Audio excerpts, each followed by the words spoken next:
Magandang gabi po mga minamahal na mga kapatid, mga kaibigan at mga kababayan na sa ngayon ay nakatutok sa kanilang mga radyo upang muling pakinggan ang pamamahayag ng salita ng Panginoon.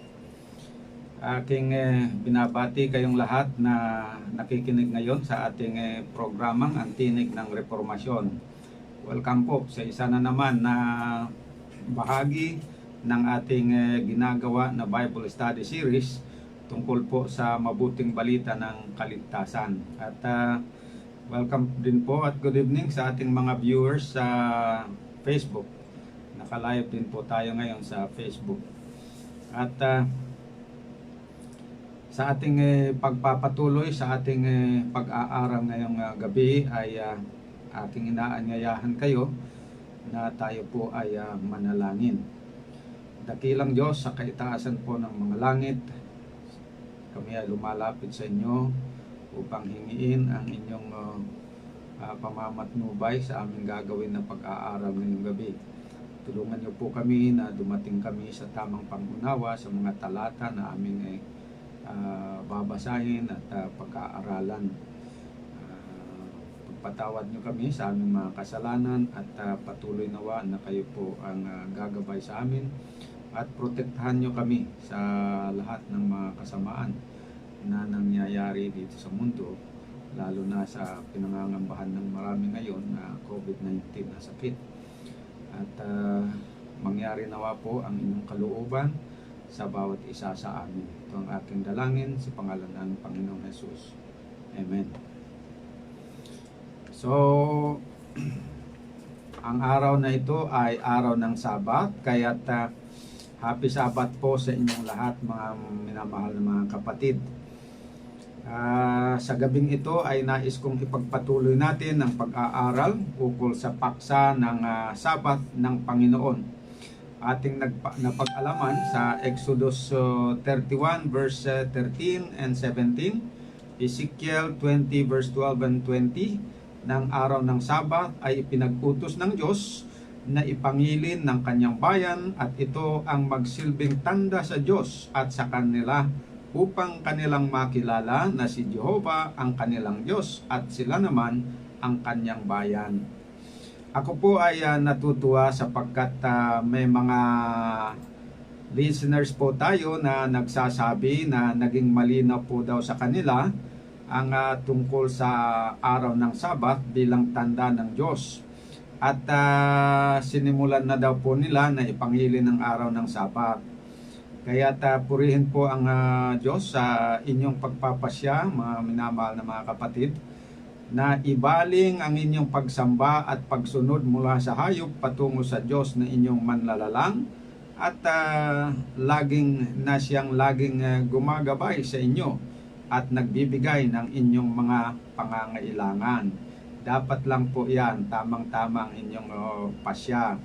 Nawa po ay marami pang susunod sa inyong yapak at magpapasya na rin na tumigil sa paglabag sa kautusan ng Diyos at susunod sa kalooban ng Diyos. Kaugnay ng pangingilin ng araw ng Sabat, ay nais kong sagutin sa gabing ito ang mga karaniwang katanungan na bumabangon sa isipan ng mga taong may pagnanasa na ipangilin ang araw ng Sabat bilang pagsunod sa kalooban ng Diyos. Ang mga katanungan ito ay kailangan nating sagutin upang matulungan ang mga nais sumunod sa kalooban ng Diyos na maging magaan ang kanilang loob na lumakad sa daan ng katotohanan patungo sa buhay na walang hanggan.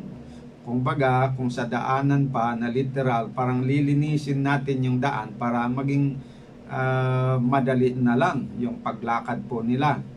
Dahil may mga katanungan kasi, maraming bumabangon ng katanungan na parang kung sa daan ay kumaharang sa kanila. Gusto man nilang talagang lumakad pero parang may pumipigil sa kanila. Yun po. Kaya para matulungan po sila ating sikapin na sagutin at ipaliwanag yung mga alam natin na karaniwan na katanungan na bumabangon sa kaisipan ng mga nakakaunawa na sa araw ng Sabat, subalit meron pang mga naririnig nila na mga kunbagay parang kontra o magpapakita na yung kanilang natanggap na liwanag ng katotohanan ay parang hindi totoo, kasi meron pang mga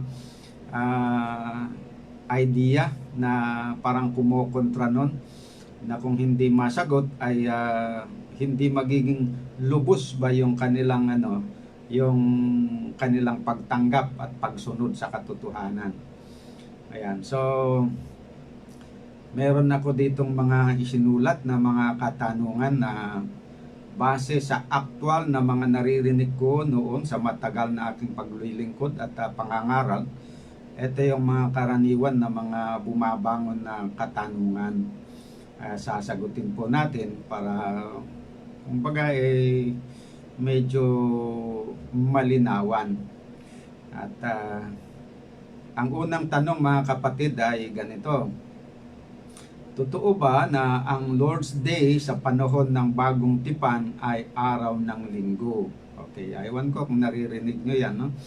Sabi nila na okay, araw ng Sabat, tama naman sa Lumang Tipan, ang araw ng Sabat, ayun nga, pinangingilin ng mga Israel noon, pero sa Bagong Tipan daw ay ang naging araw ng Diyos ay hindi na Sabado kundi linggo. Okay. Ang pinagbabasehan nila dito actually is Revelation chapter 1 verse 10. Sabi sa English, I was in the Spirit on the Lord's Day. Yan. I was in the Spirit on the Lord's Day. Ako'y nasa Espiritu ng araw ng Panginoon.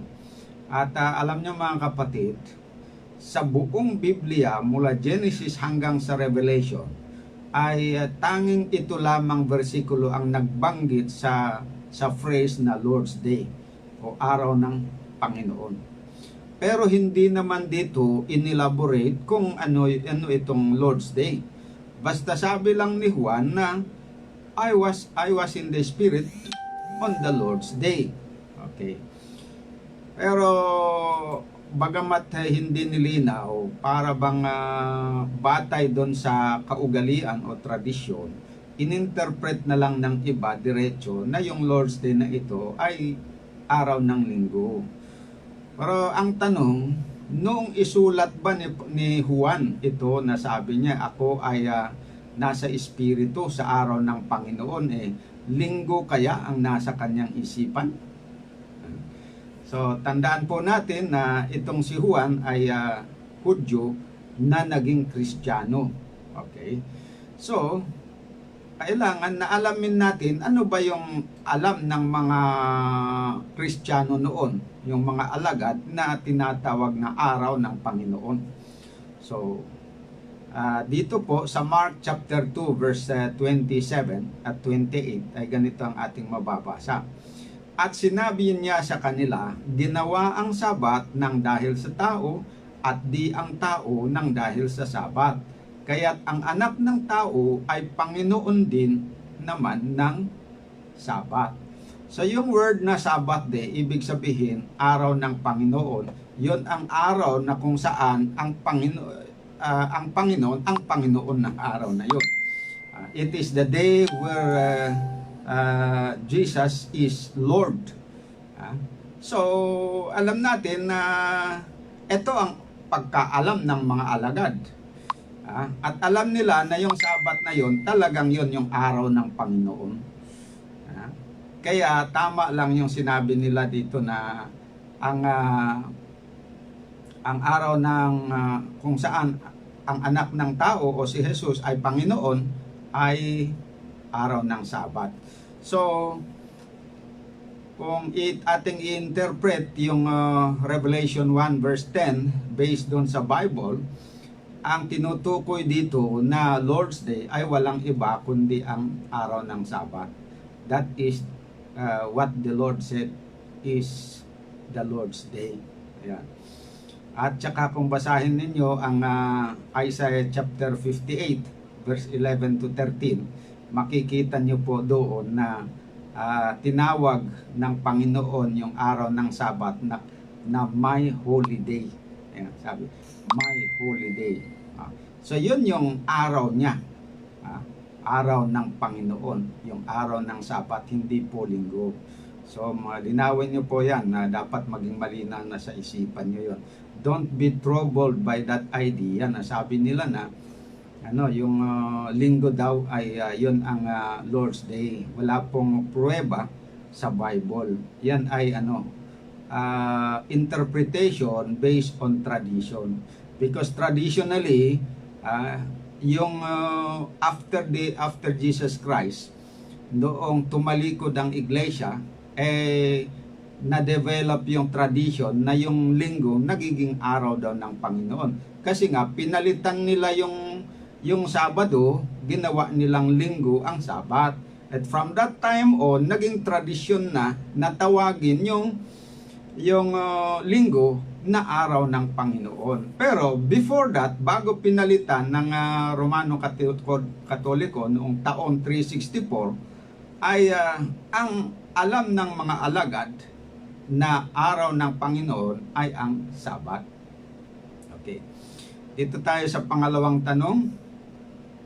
Totoo ba na inabolish daw ni Kristo ang 10 utos kasama ang utos ukol sa Sabat? Yan. Naririnig ko rin itong mga nasasalubong ko rin itong katanungan na ito, na merong nag-iisip na si Kristo, inabolish daw po niya ang araw ng Sabat kasama ng pag-abolish niya doon sa 10 utos. Ayan.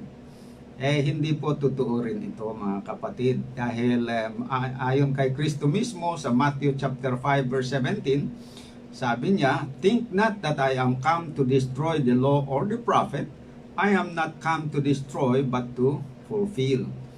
Sa Tagalog, huwag ninyong isiping ako'y naparito upang sirain ang kautusan o ang mga propeta. Ako'y naparito hindi upang sirain, kundi upang ganapin. Ayan po.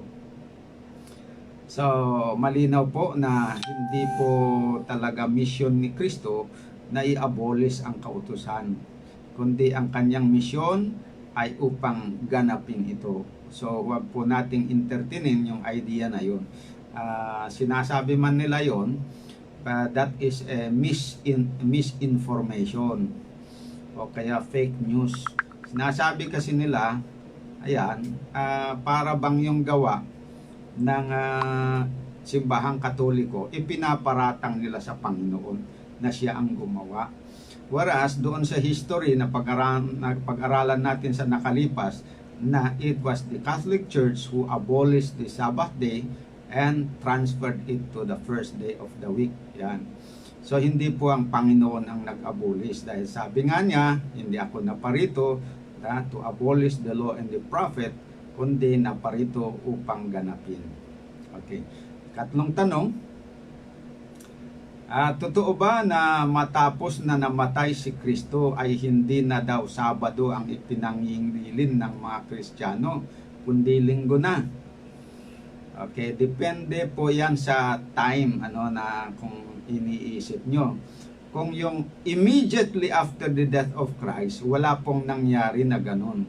Pero kung sabihin ninyo na let's say 300 years after the death of Jesus Christ, o totoo po yan, after 300 years na namatay si Jesus Christ, saka pa nagkaroon ng yung mga Kristiyano ng pagkakataon na ipangilin yung araw ng linggo, yon, as a Sabbath. And that came formally after the Council of Laodicea by the Catholic Church made a decision to transfer the solemnity of the Sabbath from the 7th day to the first day of the week.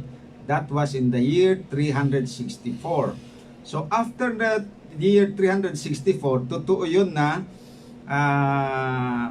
ang ipinangilin na ng mga nag-aangking Kristiyano noon, although hindi naman 100%, but majority of them, ay araw ng linggo dahil sumunod nga sila doon sa ginawa ng Council of Laodicea. Pero before that, and especially immediately after the death of Jesus Christ, yung mga original na iglesia ng Panginoon, yung mga sinaunang alagad ni Kristo, ay hindi po nangilin sa araw ng linggo, kundi Sabado po ang pangilin nila.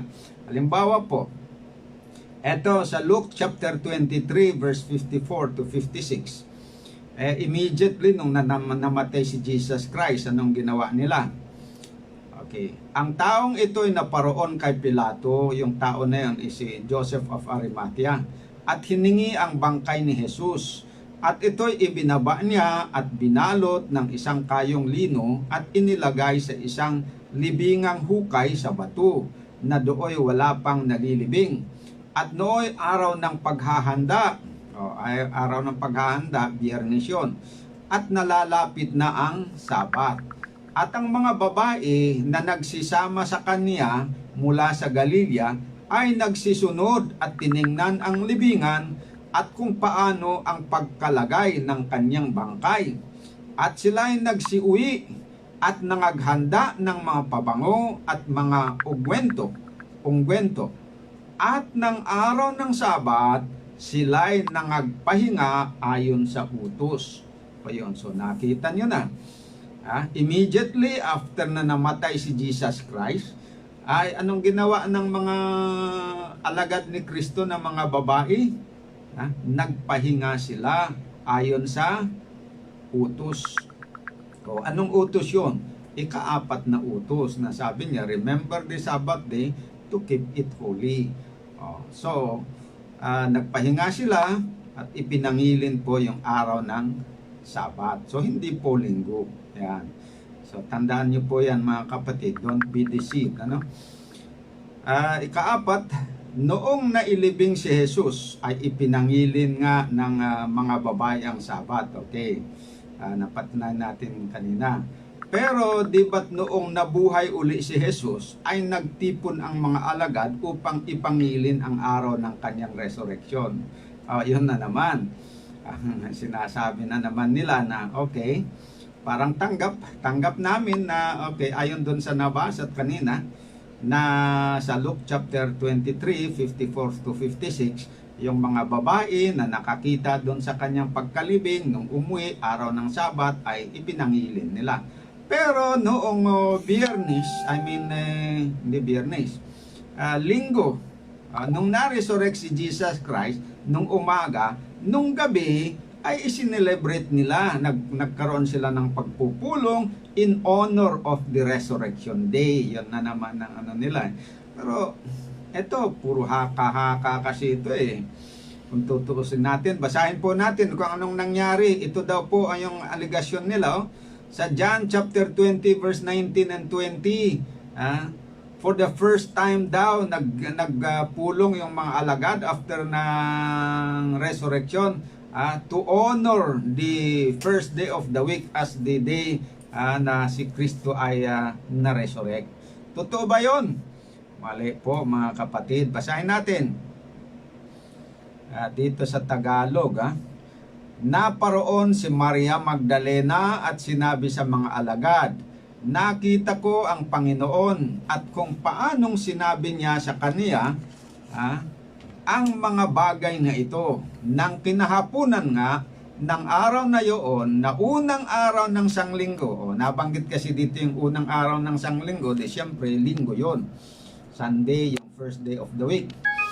Anong ginawa nila nung first day of the week na yon? At nang nangapipinid ang mga pintong kinaroroonan ng mga alagad dahil sa katakutan sa mga Hudyo, ay dumating si Jesus at tumayo sa gitna at sa kanila'y sinabi, kapayapaan ang sumainyo. At nang masabi niya ito, ay kaniyang ipinakita sa kanila ang kanyang mga kamay at ng kanyang tagiliran. Ang mga alagad nga'y nangagalak nang makita nila ang Panginoon. Napansin niyo po mga kapatid, nagtipon sila doon sa loob ng kwarto, wala pa si Jesus. Bakit sila nagtipon doon? Yun ba para i-celebrate daw o magkaroon sila ng pagpupulong in honor of the resurrection? Hindi po. That is only an assumption. Speculation lang po yon mga kapatid. Dahil sila pa nga, karamihan sa kanila, hindi pa nga naniniwala na resurrect si Jesus. Paano pa nila i-honor yung resurrection? Hindi nga sila naniniwala pa na resurrect si Jesus. Si Maria lang ang naniwala, pero nung ikwento niya sa mga alagad, ayaw silang maniwala kasi hindi nga nila nakita alanganin pa sila kung totoo yung balita na yon. At sakalang sila naniwala dito nung nagpakita na si Jesus dito sa kanilang kalagitnaan. Di nakita na nila, di naniwala kasi nakita nila. Pero wala pa doon si Tomas sa panahon na ito. Nung ikwento nila kay Tomas, hindi rin naniwala. Sabi niya, hindi ako maniwala hanggat hindi ko mismong nakita at nahawakan. Ayan naman sa kanya. So, anong purpose? Bakit sila nagkatipon dito? Was it to honor the resurrection? Hindi po. Ayon dito sa verse 19, nang kinahapunan nga ng araw na yoon, na unang araw ng sanglinggo, at ng mga pipinid ang mga pintong kinaroroonan ng mga alagad, dahil sa katakutan sa mga Hudyo. Dahil pala sa sila'y takot sa English, malinaw yun Then the same day at evening, being the first day of the week, when the doors were shut, where the disciples were assembled for fear of the Jews. Kaya pala sila nagkakatipon doon sa kwarto na yon dahil takot sila sa mga Hudyo. Bakit sila takot? Dahil nung umaga, kung magugunitan ninyo at kung nabasa ninyo sa Bible, nung umaga ng linggo, nung na-resurrect si Jesus, tandaan ninyo na ang pinaka-witness doon sa resurrection ni Jesus ay yung mga sundalo na nagbantay doon. Kasi pinabantayan ng mga iskriba, yung mga parisyo, pinabantayan nila yun yung libingan ni Jesus Christ. Pinabantayan ng mga sundalo. So nung umaga ay yung mga sundalo na bantay, sila po ang talagang eyewitness ng resurrection ni Jesus Christ. Pero noong sila po ay tumakbo para mag-report doon sa kinauukulan, ay sinabihan nitong mga Brinay ba, sinuhulan nitong mga pari na huwag nilang sabihin na si Kristo ay na-resurrect. Binayaran nila sila at sasabihin na ang sasabihin ninyo ay yung habang kami natutulog, pumunta yung mga alagad ni Jesus at ninakaw yung katawan ni Jesus. So yun po ang kanilang ipinabalita. So ngayon, takot sila dahil anytime na they may be arrested for stealing the body of Jesus Christ and destroying the Roman seal. Kasi sinilyuhan kasi yung bunganga ng yung grave ni Jesus Christ with the Roman seal. Bawal yon. Kung sirain mo yon, magkakasala ka against the Roman government. Pinaratangan sila ngayon. Na sila yung sumira doon sa silyo, ninakaw nila yung katawan ni Jesus. So, dahil takot sila that they might be arrested, kaya nagtago sila doon. So, hindi yung pong pagpupulong nila dito, it was not to honor or celebrate the day of Christ's resurrection, but they were assembled for fear of the Jews. Yan, tandaan po ninyo yan. So, tanong number 5, totoo ba na si Apostol Pablo na apostol ng mga hentil ay nagbigay ng halimbawa na ang mga Kristiyano ay dapat gagawa ng pagpupulong sa araw ng linggo bilang paggunita sa resurrection ni Christ? Yan, ito na naman. Kung tatandain ninyo, kahit wala pong mga pruweba, gusto talaga nitong mga tao na palusutin. Kahit inamin na nga ng Romano Katoliko na si Kristo hindi niya binago yung araw ng Sabat mula sa Sabado hanggang Linggo. At saka yung maalagad, hindi nila ginawa yon, kundi sila, by virtue of their divine power of their church, binago nila yung araw ng Sabat from Saturday to Sunday. Inamin na ngayon nila yon, at it is a historical reality. Pero gusto pa rin palusutin nitong mga defender ng tradisyon, na gusto pa rin nilang linlangin ng mga tao. Sorry kung sasabihin kong linlangin, baka naman wala silang layunin na ganon. But apparently parang for those who knew the historical reality, parang lumalabas talaga na panlilin lang kung sila pa rin ang magsasabi na yan. Ay pipilit pa rin nila na nangyari sa panahon ni Kristo. At si Pablo daw, isa yon sa nanguna sa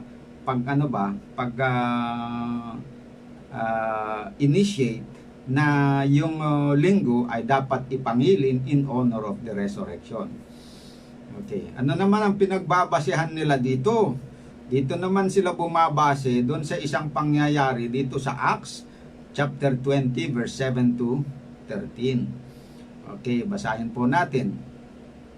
At ng unang araw ng sanglinggo, yon, pangyayari dito sa unang araw ng sanglinggo, nang kami nagkakapisan, nag-assemble sila, nagkatipon upang pagputol-putulin ang tinapay. Yun ang purpose nila kung bakit sila nag-assemble doon, upang pagputol-putulin ang tinapay. Ibig sabihin, pangkakain sila. Okay? Si Pablo ay nangaral sa kanila na nag-aakalang umalis sa kinabukasan. Okay? At tumagal ang kanyang pananalita hanggang sa hating gabi. Ibig sabihin, itong pagpupulong nila dito is gabi, evening ng linggo. At yung evening ng linggo doon sa reckoning ng mga apostol, ito yung katumbas ng Saturday night sa atin. Kasi yung pagsisimula sa kwentada ng mga apostol at mga Hudyo sa panahon ni Moses, ang pagsimula ng araw ay hindi yun from midnight to midnight, but from even to even, meaning to say from sunset to sunset. So paglubog ng araw ng Sabado, magsisimula na yung linggo. So yung gabi na yun, that is Sunday night yun. Pero sa atin, kasi ang reckoning naman, according to the Gregorian calendar kasi, is the change of day starts from midnight to the next midnight. So yung tinawag natin ngayon sa modern termino na Saturday night, actually that is Sunday evening sa kanila. Yan. So ito po ay gabi after sundown ng Sabado. So nangaral daw po si si Pablo, tapos tumagal yung pangangaral niya hanggang sa hating gabi. Bakit? Kasi ito, sinamantalang na yung panahon. This is the last night ni Pablo ito sa kanila. Paul was there for over a week doon sa lugar nila. Pero ito yung pinakalas, kumbaga parang farewell meeting nila ito. So, yung pagpupulong nila ay sinamantala yung panahon hanggang sa hating gabi. Tapos, na-record naman na may nangyari kasi doon, tuloy natin. At may maraming mga ilaw sa silid sa itaas na pangkatipunan namin. At may nakaupo sa durungawan na isang binatang ng nagngangalang Eutiko na mahimbing sa pagtulog. O siyempre, umabot ba naman ng alas 12, meron talagang aantukin at matutulog.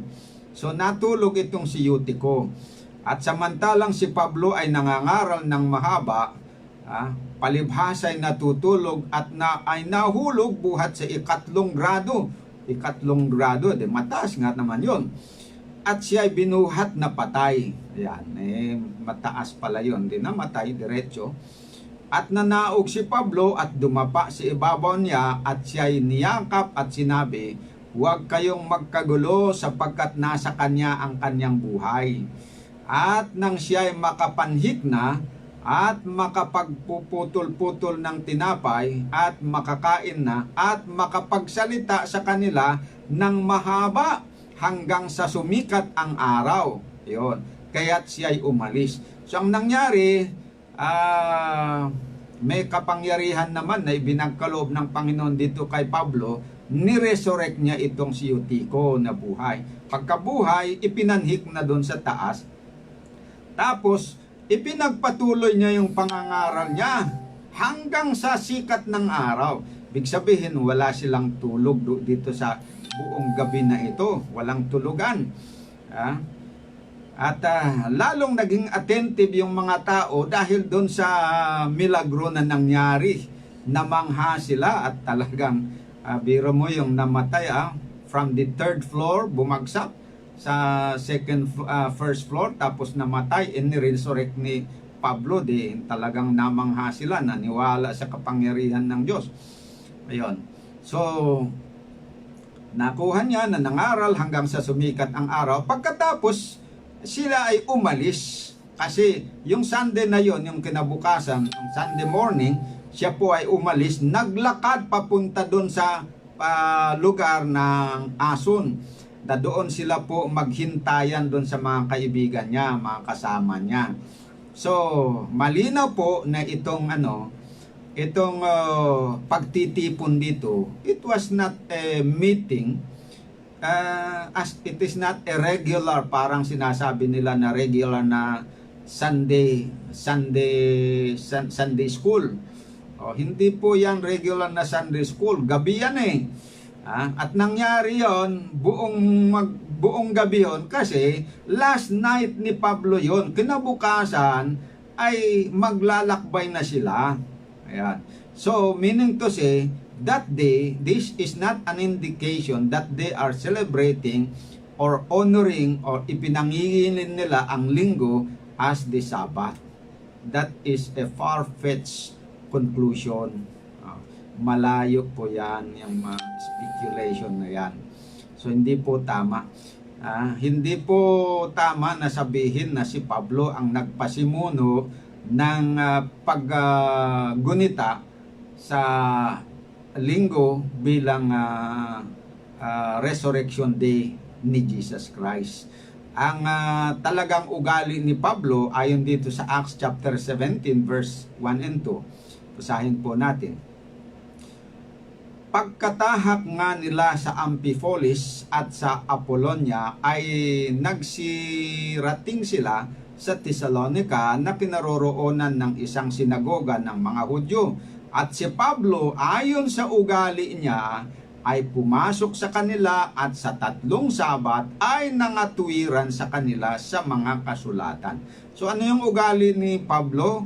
Ugali po niya na sumamba, pupunta sa simbahan, magsimba sa Panginoon sa araw ng Sabat. Yan ang ugali ni Pablo. So hindi po naging ugali ni Pablo na ipangilin ang araw ng linggo in honor of the resurrection. Wala pong nangyaring ganyan. Haka-haka lang ng ating mga kaibigan na gusto lang nila na palitawin na biblical yung kanilang pangingilin ng araw ng linggo. Despite the fact na inamin na nga ng Romano Katoliko na sila ang may kagagawan. Hindi si Kristo, hindi ang mga apostol, kundi sila. Ayan ang totoong pangyayari. Pero ganito nga, may mga iba na kahit na totoo, parang pinipikit ang mata doon sa mga ebidensya at gustong palusutin pa rin na gagawin na biblical.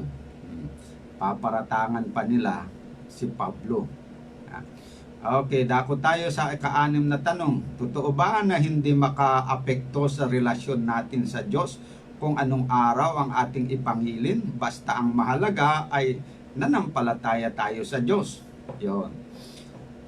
Ano naman kaya itong kaisipan? Ito, another na palusot na naman. Sabi nila, Di bali kahit na mangingilin ng linggo, total hindi naman makaapekto yan sa relasyon natin sa Panginoon. Ang mahalaga nanampalataya tayo sa Diyos. Kayo nanampalataya kayo sa Diyos, nangingilin kayo sa Sabado, kami nanampalataya rin sa Diyos, nangingilin kami sa araw ng linggo. That doesn't matter. Ang mahalaga, pare-pareho tayong nangingilin ng araw ng Sabat. Hindi kaya nakakaapekto kaya yon sa ating pananampalataya o hindi? Basahin po natin ang Romans 6 verse 16. Hindi ba ninyo nalalaman na kung kanino ninyong inihahandog ang inyong mga sarili na pinakaalipin upang tumalima ay kayo yung mga alipin niyaong inyong tinatalima, maging sa kasalanan sa ikamamatay, maging ng pagtalima sa ikapagiging matuwid. O, nakuha niyo po ba yon? Yung pinupunto ni Pablo dito sa Romans. Sabi niya, hindi niyo ba alam na kung kanino kayo sumunod, yung sinunod niyo na yon, yung kaninong utos kayo sumunod, kayo'y nagiging alipin ng may utos na yon na sinunod ninyo. So kung kayo po ay, sabi niya dito, sumunod sa kasalanan, ngayon, kayo'y magiging alipin ng kasalanan.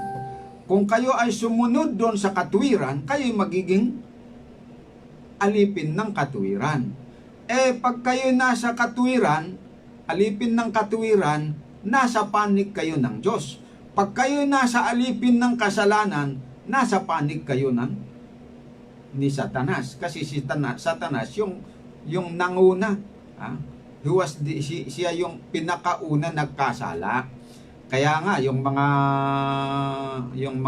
Hudyo nung araw, kung basahin ninyo ang John chapter 8 verse 31 to 36, sinasabi ni Kristo doon sa mga Parisyo na lumalabag sa kautusan. Sabi niya sa kanila, "Ye are of your father the devil." Bakit niya sinabi yun? Ye are the father of the devil. Pero sa kanila, sila naman sabi nila, kami ay sa Diyos. Hindi kami nagiging alipin. Kami ay anak ng Diyos. Pero sa kabila ng kanilang pag-aangkin na sila ay anak ng Diyos, sabi ni Kristo sa kanila, hindi, kayo ay sa diablo na inyong ama. Ye are of your father the devil. Bakit? Dahil yung kagustuhan ng devil, yun ang ginagawa ninyo. Ano yung kagustuhan niya? Siya ang nagpasimuno sa pagkakasala. Siya ang pasimuno ng kasalanan. Kayo, nagkakasala din kayo. O di kayo ang magiging alipin niya. Kayong mga anak niya kasi ginagawa niyo yung gawa niya. Yun. Kung kayo ay sa Diyos, ginagawa niyo sana yung ayon sa kalooban ng Diyos. Yun. Yan po ang pinakapunto dito. So, kung lumalabag tayo, apektado sigurado yung ating relasyon sa Panginoon.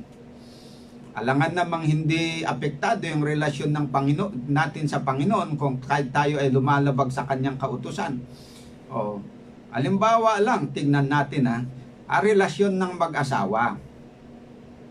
Kung si Mr. bilang asawa, hindi ba kaya apektado ang kanyang relasyon sa kanyang misis kapag siya ay lumalabag sa alituntunin ng kanilang pagiging mag-asawa?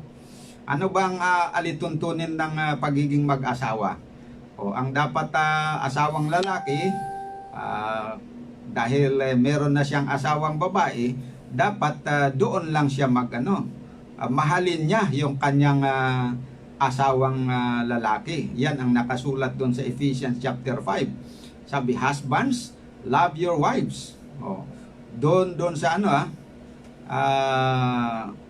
Ephesians 5 verse 25 to 27. Mahalin ninyo ang inyong mga asawa.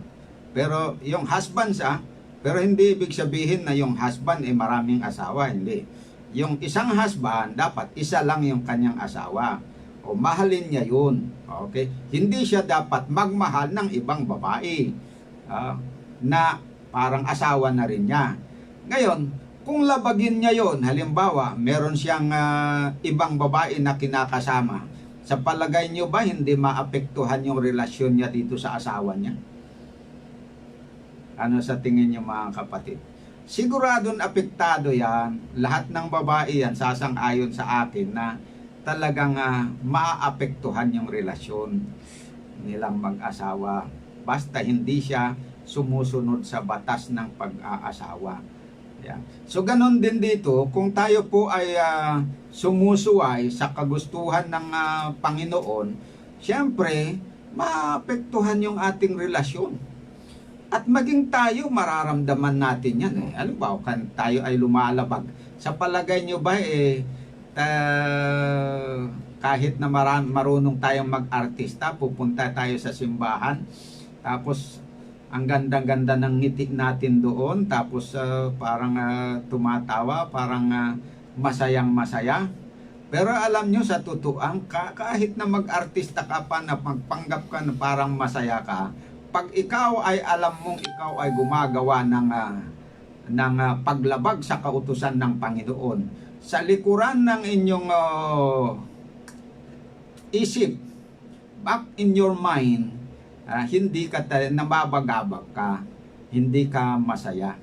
You may pretend to be happy, but inside you, you are not still happy. You may be pretending to be okay pagharap mo sa Panginoon, pero baka pag i-assign ka ng mag-pray, uutal-utal ka. Ganyan lang po yan. Pero siyempre, doon sa mga nasanay sa panalangin ay hindi pa rin uutal-utal pag nasanay na. Kasi ano yan, parang nasanay na, hindi na ganon.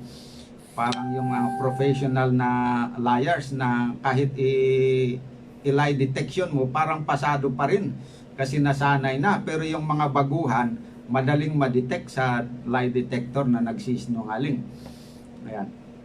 But nevertheless, talagang apektado ang relasyon. Kahit magpanggap ka man, manalangin ka ng maayos, you use very good flowery words, but sa panig kaya ng Panginoon ay tatanggapin niya yun? Hindi. Sabi doon na he that yung mga hindi sumusunod daw sa kautusan ng Panginoon, their prayers are abomination in the sight of God. Ayon sa Proverbs 28 verse 13. Ayan, so tandaan po natin yan Apektado po talaga ang ating relasyon. Okay, next na tanong. Pero kung Sabado ang tamang sabat ng Panginoon at hindi linggo, bakit mas marami ang nangingilin ng linggo at mga matatalino pang tao? Alangan naman na yung mas marami ang mali. Ito na naman ang iniisip nila, na dahil marami daw ang nangingilin ng linggo kaysa sa Sabado, it must be na yung linggo ang tama. Kasi parang ina-assume na kung marami, they must be right. Kasi marami sila Yung bang nasanay tayo sa majority rule. The majority cannot be wrong and the minority cannot be the one right. Yes, there are times na the majority are right, but majority are not always right, mga kapatid. Lalo na dito sa spiritual matters, hindi mo pwedeng may-apply yung majority. Basahin natin sa Matthew chapter 7, 13 and 14. Kayo'y magsipasok sa makipot na pintuan sapagkat maluwang ang pintuan at malapad ang daang patungo sa kapahamakan at marami ang dooy nagsisipasok. O saan ang mas marami daw nagsisipasok? Doon sa makipot na daan o sa maluwag? Doon sila mas marami sa maluwag na daan. Pero saan patungo yon? Patungo sa kapahamakan. Ayan. Sapagkat makipot ang pintuan at makitid ang daang patungo sa buhay at kakaunti ang nakakasumpong noon. So doon sa daan patungo sa buhay na walang hanggan, mas kakaunti. Yan, pagdating sa spiritual matters, mga kapatid, you cannot apply majority rule. Hindi porke marami ang sumusunod doon, i-assume mo na tama. What will decide which is right and which is wrong is the Word of God. Kung sino ang sumusunod ayon sa salita ng Panginoon, yun ang tama. Because the Word of God is truth. Sa panahon ni Noah, tignan natin sa panahon ni Noah, sino ang mas marami? Yung naligtas o yung napahamak? Baka sabihin nyo, wala man lang isang pamilya na kumampi doon, pumasok doon sa daong sa arka ni Noe. Wala man lang kumampi. Karamihan ay na matatalino hindi kumampi. That means na maling-mali talaga si Noe. But it turned out na siya pala ang tama. Kahit siya lang iisang pamilya lang, kontra doon sa multitude of people, siya ang tama, yung multitude ang mali. Kaya sa 1 Peter chapter 2 verse 20, sinasabi dito na doon sa panahon ng baha, only 8 people ang naligtas. So only 8 people ang nasa panig ng tama. And where are the majority? They were in the wrong side of the issue. Kaya huwag po natin i-assume na because majority ay nangingilin ng araw ng linggo, it must be the right one. It must be the right day of rest and worship. That is not the case, brothers and sisters. Tignan natin ang 1 Corinthians 1 verse 26 and 27. Sapagkat masdan ninyo ang inyo'y pagkatawag, mga kapatid, na hindi ang maraming marurunong ayon sa laman, hindi ang maraming may kapangyarihan, hindi ang maraming mahal na tao ang mga tinawag, kundi pinili ng Diyos ang mga bagay na kamangmangan ng sanglibutan upang hiyain niya ang mga marurunong. At pinili ng Diyos ang mga bagay na mahihina ng sanglibutan upang hiyain niya ang mga bagay na malalakas. So pagdating po dito sa pagtanggap ng biyaya ng kaligtasan, sabi dito, hindi ang maraming marurunong ayon sa laman, hindi ang maraming may kapangyarihan ang tumanggap, kakaunti lang po. Yan ang dapat natin tandaan. Kaya po, sabi ng payo dito sa Exodus 23 verse 2, huwag kang susunod sa karamihan na gumagawa ng masama. We should have moral independence. Yan ang tawag doon. We should have moral independence. Na hindi yung palibhasa, marami na yung gumagawa ng mali, gagawa ka na rin ng mali. Nakita mo na lang na mali, gagawin mo pa. Kailangan na kahit na sinong makakabangga mo, kung ikaw ay tunay na Kristiyano, tumayo ka sa tama. Kahit kakaunti pa yung makakakampi mo, the truth is you are on the right side of the issue. Yan po ang importante sa harapan ng Panginoon. Kaya when it comes to God, sabi niya, huwag kang susunod sa karamihan na gumagawa ng masama. Tanong na sunod. Pero ganito naman ang sabi na, pero tinanggap ko naman si Jesus na aking personal na tagapagligtas. At sumusunod naman ako sa mga utos ng Diyos. Yun lang namang ikaapat na utos ang hindi ko pa nasunod. Maintindihan naman siguro ng Diyos ang aking sitwasyon. Kasi nga naman, karamihan naman ay sabi na tanggap naman namin yung siyam na utos. Yan lang namang ikaapat ang ayaw namin Kasi ganito yun more convenient kasi pagka linggo ang ipangilin kaysa yung Sabado. Kaya okay lang siguro, total tinanggap naman namin si Jesus Christ as our personal Lord and Savior. Yun naman pinakamahalaga sa lahat. O di sumunod din naman kami sa siyam na utos, isa lang naman yung kulang. O di maintindihan naman siguro ng Panginoon yan. Pero ano ang sagot ng salita ng Panginoon? Sabi po ng Acts 17 verse 30 and 31, ang mga panahon ng kahalangan, kahangalan o pagkaignorante ay pinalipas na nga ng Diyos. Datapwat ngayon ipinag-utos niya sa mga tao na mangagsisi silang lahat sa lahat ng dako, sapagkat siya ay nagtakda ng isang araw na kanyang ipaghuhukom sa sanglibutan ayon sa katwiran sa pamamagitan ng lalaking kanyang itinalaga, na ito'y pinatunayan niya sa lahat ng mga tao nang siya'y buhayin niyang mag-uli sa mga patay. So, kung ginagawa man natin yon, yung mali na yon, pangingilin ng linggo for many years, ay hayaan na natin yon. Yan ay ang Panginoon na sabi naman niya na palilipasin niya yon. Pero ngayon na pinaalam niya sa atin, dapat daw tayong magsisi. Bakit? Dahil kung hindi tayo magsisi, magpapatuloy pa rin tayo despite na nalaman na natin ang katotohanan. Narito po ang sinabi, James 2 verse 10 and 11. Sapagkat ang sino mang gumaganap ng buong kautusan at gayon may natitisod sa isa, ay nagiging makasalanan sa lahat. O nakita ninyo?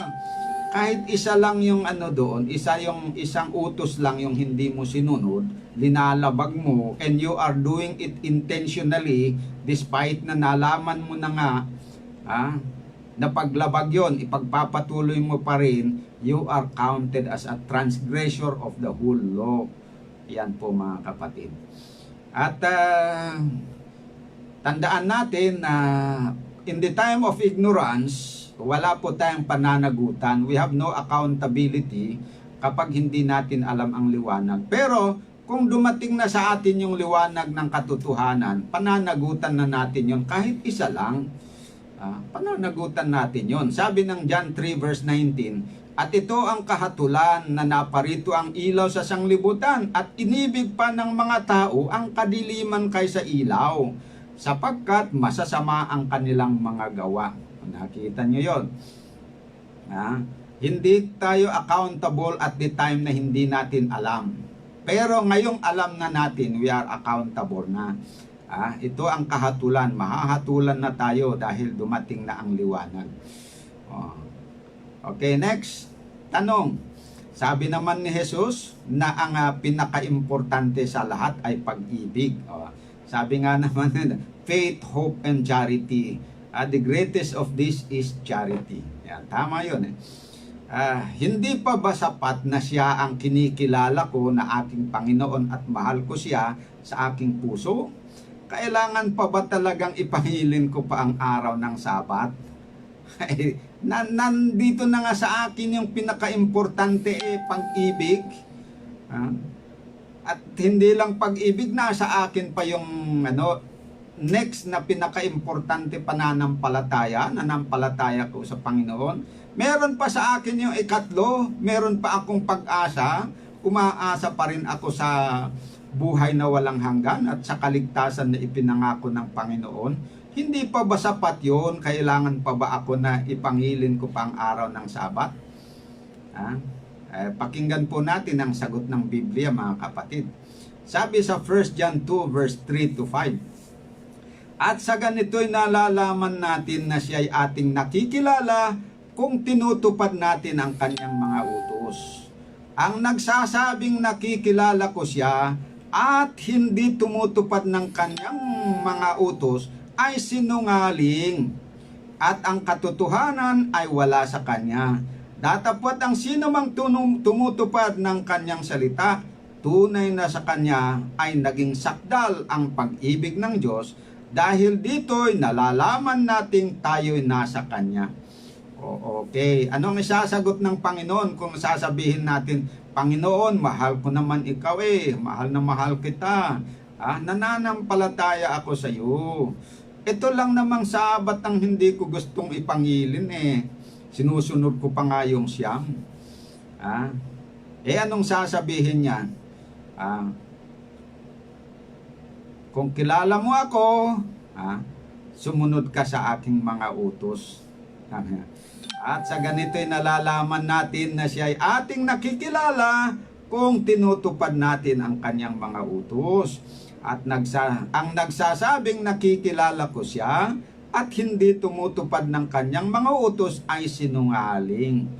Papaano kung ang sagot ng Panginoon ay sinungaling ka? Sabi mo na mahal mo ako. Bakit hindi mo susundin yung utos sasabihin natin, sinusunod ko naman yung siyam, ito lang namang isa. Bakit naman hindi mo susundin yung isa? Kung talagang mahal mo ako, ano bang mangyayari sa iyo kung sundin mo yung 10? Bakit pa siyam lang ang ibigay mo? Bakit yung ika-10 o yung ika-4 na utos ayaw mong sundin? Kung totoong mahal mo ako, pati yon sundin mo. Yun ang isasagot ng Panginoon. Kaya lalabas na tayo magiging sinungaling. Sabihin natin mahal natin ang Panginoon, pero hindi natin ipinangingilin. Hindi natin tinatanggap yung kanyang tanda. Para bang yung mag-asawa na sasabihin bakit mo hindi sinusuot yung singsing? Di ba yan yung panata natin na bilang mag-asawa? Bakit mo hindi sinusuot? Hindi bali, huwag mo nang pansinin yun, misis. Kahit hindi ko gagamitin ito, alam mo naman na mahal na mahal mo naman ikaw. Mahal na mahal naman kita Pero kayo na may mga asawa, hindi ba kaya kayo, sabagay sa amin kasi hindi uso yung singsing kaya hindi applicable dito sa amin, sa kultura namin wala yun Pero doon sa may mga kultura baga na yung singsing sagisag talaga ng katapatan sa marriage vow. Kung nakita yung asawa na hindi na sinusuot yung singsing, ano ang sasabihin? Hindi na yata niya ako mahal. Bakit ayaw gamitin? Bakit ayaw mong gamitin? Yung singsing. Huwag mo nang intindihin yun, basta mahal kita. Magdududa tuloy yun kasi ang interpretasyon ng sa society na doon ka nabilong, kung ganun yung kultura, ibig sabihin noon, kaya pala hindi sinusuot para hindi mahalata na siya ay married, para pwede pa siyang magligaw. Pwede pa manligaw ng iba. Kung babae naman, ibig sabihin nagpapaligaw daw. Ayan. So, ayan ang doon. Lalabas na kahit sinasabi mong mahal mo, yung asawa mo nakapagdududa, magiging sinungaling ang kalalabasan mo. Ganito rin dito sa case ng Panginoon. Ito pa naman yung pinakatanda niya, tanda sa pagitan ng Diyos at sa iyo. Na siya ang talagang Diyos mo at ikaw ang kanyang bayan. Itong tanda na ito ay ayaw mong gamitin. Di mahirap na yon. Sasabihin ka na ikaw sinungaling. Yan po. Kaya sabi ng John 14 verse 15, sabi ni Kristo, kung ako'y inyong iniibig, ay tuparin ninyo ang aking mga utos. Hindi yung sabihin, itiran nyo, puwera yung isa, puwera yung fourth commandment. Walang puwerahan po dyan, mga kapatid. Next na tanong, sabi naman sa Bible, ito naman ang sabi ng iba, sabi naman sa Bible na tayo ay nangaligtas sa pamamagitan ng biyaya at hindi sa pamamagitan ng gawa. Bakit kailangan pa nating ipangilin ang araw ng Sabat at susunod sa mga utos? Wala namang kinalaman pala yan sa ating kaligtasan. Ligtas tayo maliligtas dahil sa biyaya hindi naman dahil sa gawa o pagsunod sa kautusan. Bakit kailangan pa tayong sumunod sa utos? Lalo na yung Sabat na yan. Okay, ito po ang ating babasahin na sagot sa Ephesians chapter 2 verse 8 to 10. Sapagkat sa biyaya kayo nangaligtas sa pamamagitan ng pananampalataya at ito'y hindi sa inyong sarili, ito'y kaloob ng Diyos. So tama po yun, tayo'y malilimang na nangaligtas sa pamamagitan ng pananampalataya. Ito sapagkat sa biyaya kayo'y nangaligtas sa pamamagitan ng pananampalataya at ito'y hindi sa inyong sarili, ito'y kaloob ng Diyos. Tama. Hindi sa pamamagitan ng mga gawa upang ang sino man ay huwag magmapuri. Tama yon. Pero anong sabi dito verse 10? Huwag tayong hihinto ang pagbasa sa verse 9. Huwag putulin ang versikulo, mga kapatid. Sabi dito, sapagkat tayo'y kanyang gawa na nilalang kay Kristo Jesus para sa mabuting gawa na mga inihanda ng Diyos ng una upang siya nating lakaran. Ayun. So, ang ibig sabihin, dito, hindi tayo iniligtas dahil sa ating gawa. Pero iniligtas tayo upang tayo ay makagawa ng mabuti. Iyon po. Parang bang sa paglalang, kung halimbawa sa paglalang, hindi tayo nilalang ng Diyos dahil mahal natin siya, kundi nilalang niya tayo para mahalin natin siya. Nakuha niyo ba yung punto? Okay. Hindi tayo iniligtas dahil sa ating mabuting gawa. Tayo'y iniligtas upang magkaroon tayong ng mabuting gawa, dahil pag hindi tayo ililigtas, wala nga tayong mabuting gawa. Ayan. Ito pa ang mas malinaw pa na sinasabi. Titus chapter 3 verse 4 to 8. Ngunit nang mahayag na ang biyaya ng Diyos na ating tagapagligtas at ang kanyang pag-ibig sa atin, unang inihayag ang biyaya at pag-ibig ng Diyos sa atin. Yan. Tapos na. Verse 5. Na hindi dahil sa mga gawa sa katuwiran na ginawa nating sarili, kundi ayon sa kanyang kaawaan ay kanyang iniligtas tayo. Okay. So, hindi tayo iniligtas, kinaawaan dahil sa mabuting gawa natin, dahil wala nga tayong mabuting gawa. Kundi tayo po ay naihayag ang kanyang biyaya at pag-ibig sa atin. Anong layunin? Tuloy natin. Sa pamamagitan ng paghuhugas sa mabuting kapanganakan at ng pagbabago ng Espiritu Santo, na kanyang ibinuhos ng sagana sa atin sa pamamagitan ni Jesucristo na ating tagapagligtas, upang sa pagkaaring ganap sa atin sa pamamagitan ng kanyang biyaya ay maging tagapagmana tayo ayon sa pag-asa ng sa buhay na walang hanggan. Tapat ang pasabi at tungkol sa mga bagay na ito ay ninasa kong patutuhanan mong may pagkakatiwala upang ang mga nagsisisampalataya sa Diyos, ano ang sasabihin dito? Upang ang mga nagsisisampalataya sa Diyos ay maging maingat na papanatilihin ang mabubuting gawa. Ayun. So, magkaparehas ang punto dito sa Titus at saka Ephesians, na tayo iniligtas muna upang sa ganon ay ang layunin ay makagawa tayo ng mabuti. Ayun, mga kapatid. So, hindi yung dahil tayo nailigtas na dahil sa biyaya at pananampalataya, hindi na tayo gagawa ng mabuti. Mali po yun. Kasi parang hindi natin pinapahalagahan yung layunin ng lumigtas sa atin. Ayan. Hindi natin pinapahalagahan ang layunin ng lumigtas sa atin kung hindi tayo gagawa ng mabuti, hindi tayo susunod sa kanyang kalooban. Yun na nga ang pinakalayunin, bakit niya tayo iniligtas, para sa ganon ay gawin natin yung kanyang kalooban. Dahil habang tayo po ay hindi ligtas, hindi natin magagawa ang kanyang kalooban. So iniligtas niya tayo upang gawin natin ang kanyang kalooban, dahil doon po siya nasisiyahan, nalulugod. Okay.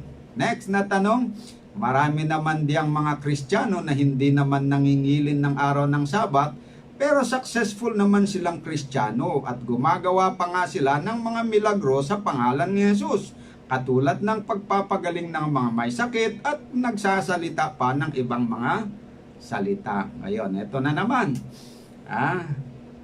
Parang sinasabi na bakit kailangan pa tayo na magkakandahirap pa tayo na mangiling ng araw ng Sabat. Ito naman, marami namang Kristiyano din, hindi nangingilin ng Sabat, pero successful naman daw sila. Nakakagawa pa nga ng milagro doon sa sa pangalan ni Jesus. Pero ito ang sagot ni Jesus diyan, mga kapatid. Matthew 7 verse 21 to 23. Maaring sabihin natin na siya sa ngayon ay successful, lalo na yung mga kung successful sa pamemera. Ang daming successful sa pananalapi, tulad ni ni Kibuloy. Bilyonaryo na dahil sa kamalian niya. At hindi lang siya, ang daming yumaman yan, sasabihin successful. Pero ito, mga kapatid, yun bang pagiging successful nila sa pamemera, at saka lumaki yung kanilang kongregasyon, yung ba'y tanda na sila po ay talagang kinalulugdan ng Panginoon. Basahin po natin ang Matthew 7 verse 21 to 23. Hindi ang bawat nagsasabi sa akin, Panginoon, Panginoon, ay papasok sa kaharian ng langit, kundi ang gumaganap ng kalooban ng aking Ama na nasa langit. Marami ang mga magsasabi sa akin sa araw na iyon, Panginoon, Panginoon, hindi baga nagsisipang hula kami sa iyong pangalan, at sa pangalan mo'y nangagpapalayas kami ng mga demonyo, at sa pangalan mo'y nagsisigawa kami ng maraming gawang makapangyarihan. At kung magkagayoy, ipahahayag ko sa kanila, kailan may hindi ko kayo nangakikilala. Magsilayo kayo sa akin, kayong manggagawa ng katampalasanan. Ano ba yung gawang katampalasanan? Paglabag yan sa kautusan. Lawlessness yan, that is violation of the law. So, kung nakikita natin na merong mga seemingly successful na mga Kristiyano, pinagpapala daw, pero lumalabag, huwag po tayong mainggit na lalabag din tayo, susundan natin, dahil sa pananaw ng Panginoon, iba. We may call them successful now, but that does not mean that they enjoy the favor of God. Malay natin, sa matupad ito, marami pong mga seemingly successful na mga Kristiyano, but in the end, at the end of the day, mga kapatid, sabi ng Panginoon sa kanila, kailan may hindi ko kayo nangakikilala, magsilayo kayo sa akin, kayong manggagawa ng katampalasanan. Huwag nawang mangyari na mapasakop tayo sa ganito. Sabi ng Proverbs 28:13, siyang nagtatakip ng kanyang mga pagsalangsang ay hindi giginhawa. Yun. Tanong, meron pa.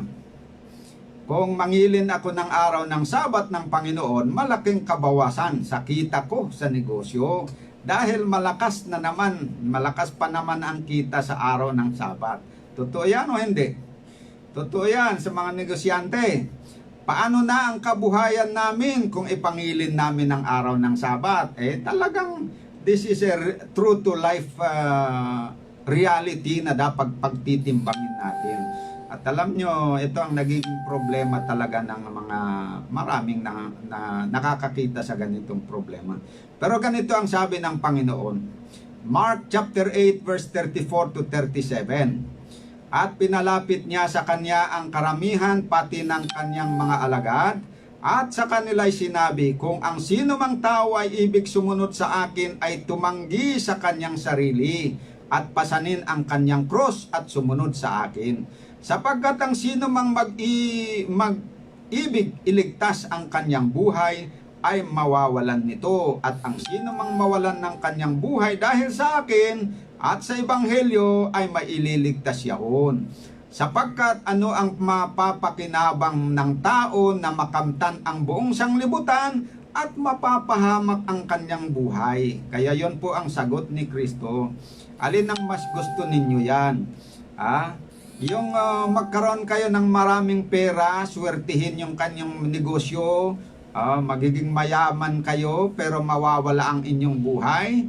O yung mabawasan ang kita nyo, mawala yung kita nyo sa araw ng Sabat, pero magkakaroon naman kayo ng buhay na walang hanggan? Alin dyan ang mas mahalaga para sa inyo? Yung buhay nyo na walang hanggan o yung pera na makukuha nyo sa araw ng Sabat?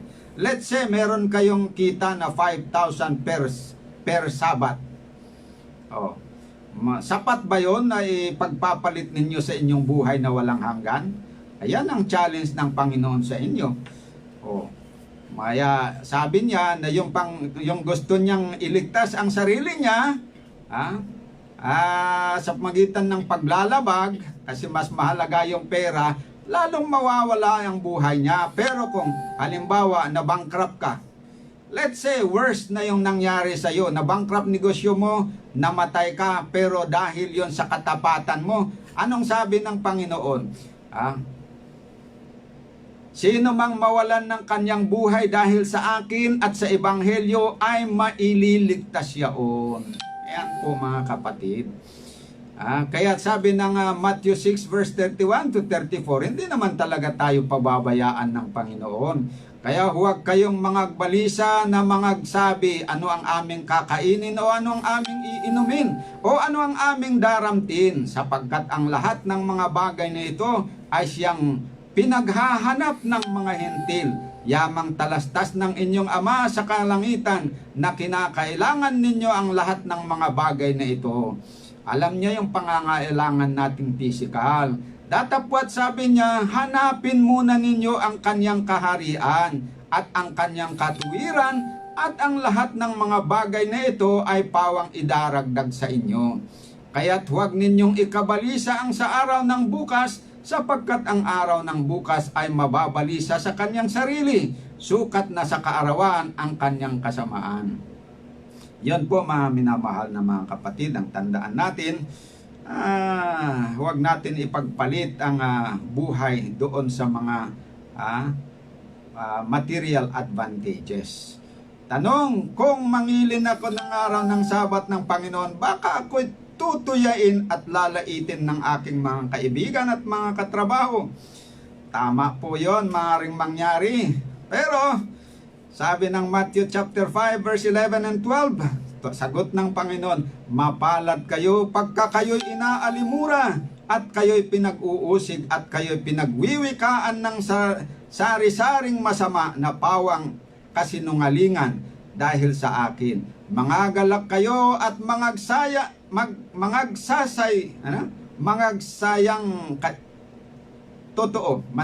totoo, sapagkat malaki ang ganti sa inyo sa langit, sapagkat gayon din ang kanilang pagkausig sa mga propeta na nangauna.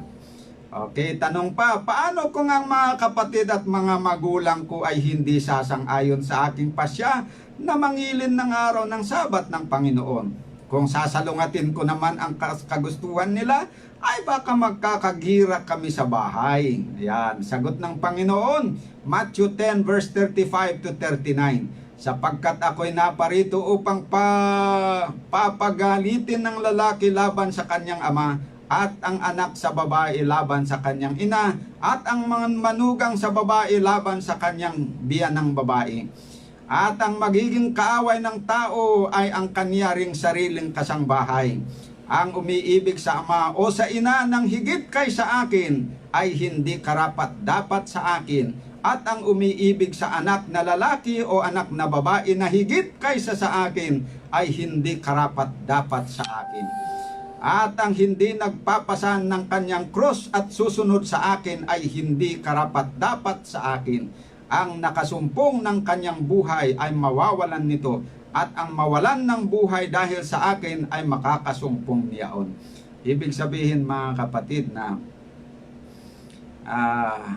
ito ay cross na pasanin natin kung mangyari yan. Tanggapin na natin yon, pasanin natin kung may mga ganon na mangyayari.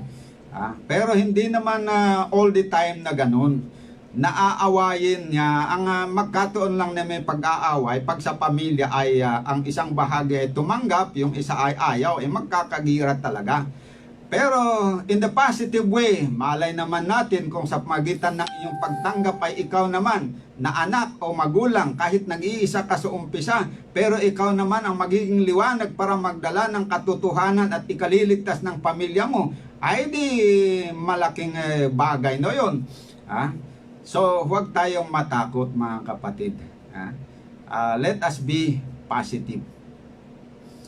At pagpapalain po ng Panginoon ang huling talatang babasahin ko sa inyo, Luke chapter 18, 28 to 30. At sinabi ni Pedro, narito, iniwan namin ang aming sarili at nagsisunod sa iyo. At sinabi niya sa kanila, katotohanang sinasabi ko sa inyo, walang taong nag-iwan ng bahay o asawang babae o mga kapatid o mga magulang o mga anak dahil sa kaharian ng Diyos na di tatanggap ng makapupong higit na panahong ito at sa sanglibutang darating ng walang hanggang buhay.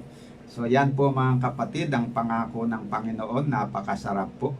Kaya huwag po tayong matakot, kayo dyan po na nagpapasya, nalulugod po ang Panginoon, kayo nakapagpasya na sumunod na sa lahat ng kautusan ng Diyos nang dahil sa pag-ibig. ipagpatuloy nyo po yan. Sana po itong mga talatang aking binasa sa inyo, makapag-encourage sa inyo, makapagaan sa inyong loob, para kayo'y magpatuloy na lumakad sa landas ng katotohanan tungo sa ikaliligtas ninyo at sa ikaliligtas ng inyong mga mahal sa buhay. Tayo po'y manalangin, mga kapatid. Dakilang Diyos sa kitaasan ng mga langit, salamat po sa pagkakataon na napakasarap bulay-bulayin ang inyong mga pangako. Tulungan niyo po kami na sana'y hindi magiging kaputol lang ang aming paglilingkod sa inyo, kundi maging kompleto. Ito ang aking dalangin sa pangalan ng aming Panginoong Jesus. Amen. Okay, good night po sa inyong lahat.